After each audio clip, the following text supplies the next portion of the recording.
Feminas questa settimana incontra la signora Lucrezia Lentini Mineo e ci siamo lasciati prima della pubblicità, signora Lucrezia, raccontando o accennando alla storia delle sue due sorelle. Tutte e due, sì.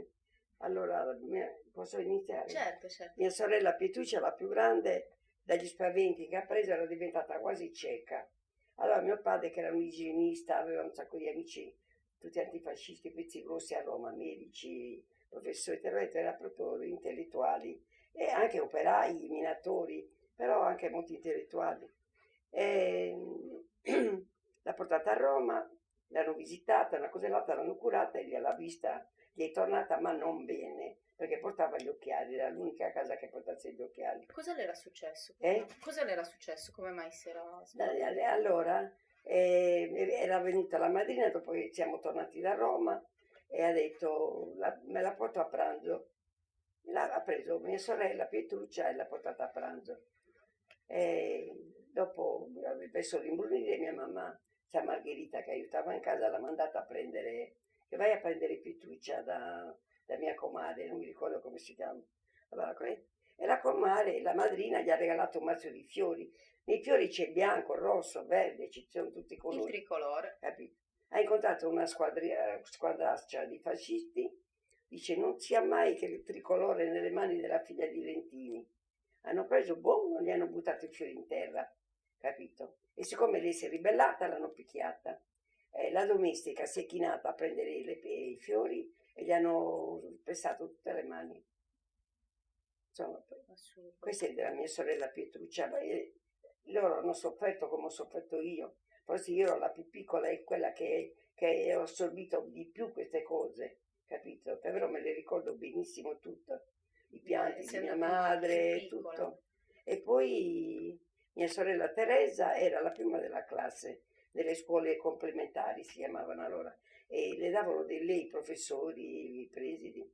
Un giorno il preside, che era un grande fascistone, un giorno qualsiasi, ha fatto venire Bidello con la bandiera, voleva colpire mia sorella perché era la prima della classe, una cosa che non gli andava giù, la figlia di un confinato politico che era la prima della classe. E allora io non sono stata mai la prima della classe. Allora è venuto Bidello, ha detto signorine, ora passate e tutti salutate la bandiera. Una cosa accampata così. Tutti sono passati e hanno fatto il saluto fascista. Mia sorella è passata e l'ha guardata. Scusate, voi se passa un corteo e con la nostra bandiera che abbiamo tutti, cosa fate voi? Cosa fai tu? Roberto, la guardi? E tu che fai? La guardi? Non è che la salutiamo. Signorina Lentini, torni indietro e saluti la bandiera. Tornate indietro, salutare la bandiera. L'ha riguardata e è passata. Signora Lentini, mi pare che gli ha detto schifosa, non mi ricordo una parola così. Torni indietro e saluti la bandiera. Lei si è presa la gonnellina e ha detto buongiorno signora bandiera. L'hanno esclusa da tutte le scuole del regno. Però noi studiavamo in privato, tutti i confinati politici venivano a casa a farci studiare. Davvero io nel cuore sempre non ne ho più saputo. Il mio professore di lettere, che io quando portavo i bambini in Sicilia ai miei suoceri, perché mi sono trovata, è nata Donatella, Loredana, Chica, Filippo, io partivo una volta da Cagliari, l'anno dopo da Roma, perché volevo rivedere il mio professore di lettere, che l'adoravo, perché era faticoso, perché erano 22-23 ore di treno, e poi il traghetto si prendeva, era con bambini piccoli, turbenza, ma io ero forte, coraggiosa, allora. Beh, mi sa che tale padre e tale figlia. No, devo una cosa ringraziare i fascisti, no, che mi hanno fatto diventare molto forte come carattere, per poterli combattere, se no come si faceva?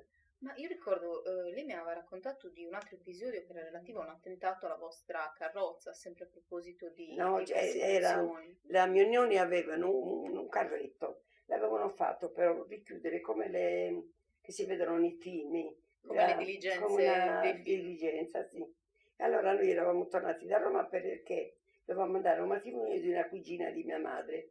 E ero piccolina, avrò avuto 4 anni, 6 anni, su per giù, perché ricordo tutto, anche quello, Ed era affacciata così, diciamo, finestrino.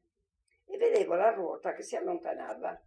Capivo il pericolo, ma non ero piccola, forse avevo 4 anni, non riuscivo a dire che la ruota si stava allontanando e dicevo, ora cadiamo, ora cadiamo. Sai come sono i bambini incoscienti?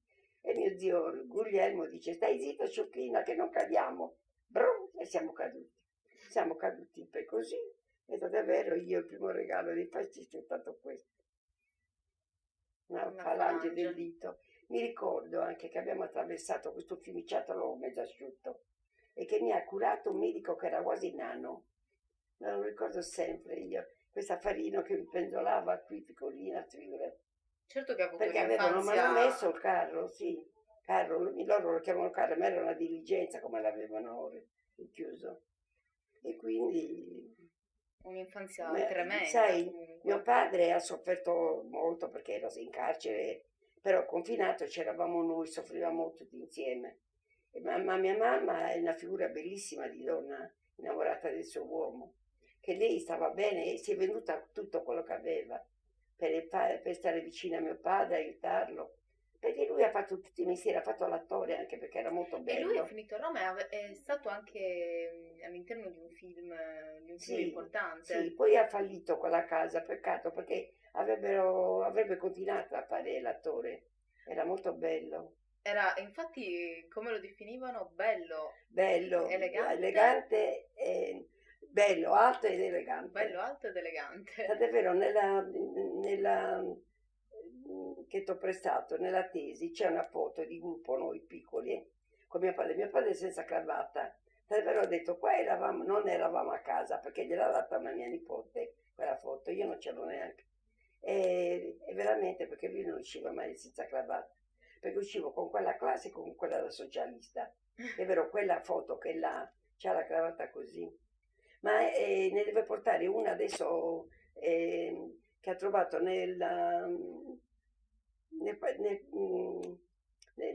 aiutami, Archivio.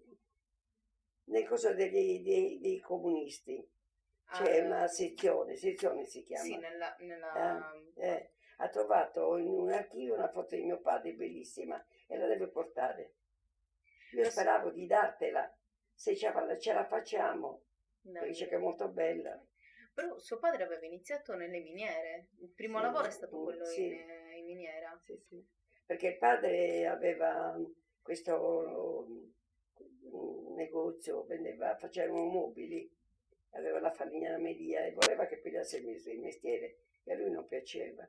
E allora è andato lì, ha conosciuto questi miei zii, ha cominciato a lavorare in miniera perché allora c'era come ora, i ragazzi erano tutti a spasso. Disoccupazione. Sempre questo problema c'è stato. Io tant'è vero sono stata assunta a Roma perché qui non mi avrebbero mai assunto.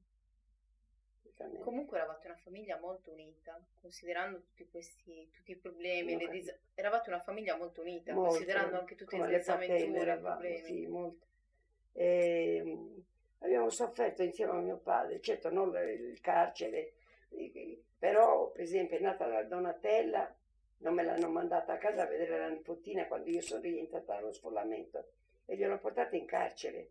Mio marito aveva portato anche la macchina fotografica, non hanno permesso di fare una foto, ma non gliel'hanno fatta neanche abbracciare, gli hanno fatta abbracciare attraverso le sbarre. Lo colpivano in tutti i modi, proprio lo insultavano per la strada e poi l'arrestavano perché lui rispondeva, è ovvio, se ti pestano i piedi rispondi. Signora Lucrezia, in fondo lei mi ha raccontato una vita fatta di grandi sofferenze, però all'inizio mi ha detto anche ogni grande gioia era accompagnata da un grande dolore. Sì, Adesso vero. abbiamo raccontato i dolori purtroppo. Chiudiamo il nostro incontro raccontando una gioia invece. La gioia sono state belle quando ho cominciato a uscire con mio marito, perché allora mio marito faceva di picchetto, a volte era tenente, no? E la caserma che era di fronte alla nostra casa e vedeva sta ragazza bionda che usciva e si era innamorato senza potermi né fermare perché non si poteva allora, le ragazze per bene non si fermavano. Un giorno ha visto un ufficiale dei bersaglieri che era un mio cugino che mi abbracciava, l'ha fermato poi in Piazza Italia e ha detto che ho visto che hai abbracciato quella ragazza bionda che abita in Piazza Castello. Che cos'è per te? Ha detto mia cugina. Ma lei ha abbracciato? Me l'ho abbracciata, era un anno che non la vedevo. Io ce l'ho la fidanzata. Dice, me la fai conoscere? Sì. Domani devo andare a mia zia. Così l'ha portata e me l'ha fatto conoscere. È stata una gioia perché questo ragazzo mi seguiva con gli occhi, io mi muovevo. Beh, mi era piaciuto perché era molto bello mio marito anche. E... Però la parola più carina che ho detto che era un cretino. La parola più carina. La prima volta.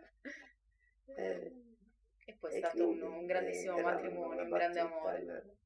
Sì, un grande amore veramente. Bene, signora Lucrezia, io la ringrazio davvero di averci accolto nella sua casa e di averci raccontato e fatto dono della sua